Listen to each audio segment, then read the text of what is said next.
and being in Kenya for the second time under President William Ruto. You remember he was here during the inauguration of President William Ruto. But then this is his state visit to the Republic. And you remember last week there are several deals that were signed between Kenya as part of a joint ministerial commission bordering on trade, issues of tourism and wildlife, the blue economy. And to access the sea, Ethiopia really needs the Republic of Kenya, particularly through the Lamu port. And these are some of the deals that you expect to be signed inside here. So after the dismissal of the parade, the President and the Prime Minister, together with the delegations, will retreat for bilaterals. It's not something you really expect to stay for so long, owing to the fact that there was a joint ministerial commission last week. So today is just polishing up and, familiarization, and then the signing, and then the two leaders will join us out here for a joint press conference between the President and the Prime Minister.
Addis Ababa and Nairobi have had diplomatic relations that have existed since independence.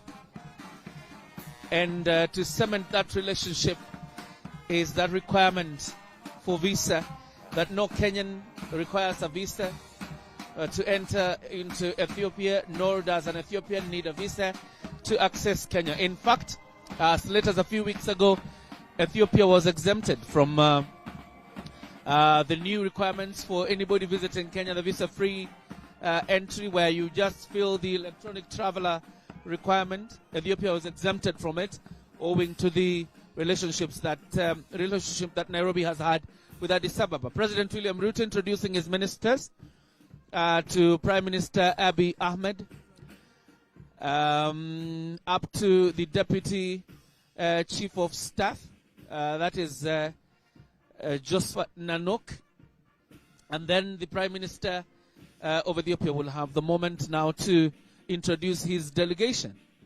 And you can see the First Ladies of both nations in town, First Lady Mama Rachel Ruto and the First Lady of the Federal Republic of Ethiopia.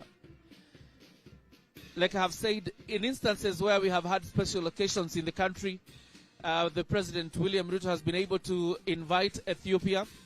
In most cases, Prime Minister Abiy Ahmed has deployed the President of Ethiopia, Saleh Zodi, for functions. So since the inauguration of President William Ruto in September of 2022, this is the first visit, then you would say perfectly so, for Prime Minister Abiy Ahmed to be in the Republic. So there are two reasons that bring Abiy Ahmed to Nairobi. One is cementing the brotherly relations between the two nations that have existed for so long. And number two, to follow up on that joint ministerial commission and the agreements really that were arrived in Addis Ababa last week. The Prime Cabinet Secretary Musalia Mudavadi did not wind up the cabinet retreat. Rather, he went to Ethiopia for that joint ministerial commission. So what we expect right now, before I hand you back to studio, is that both leaders are going to have a tete-a-tete, and then polishing up on some of those relations, bilateral relations signed last week, and then the two of them will address us later, and we'll be bringing you the event live. For now, let me hand you back to studio for the continuation of the Good Morning Kenya.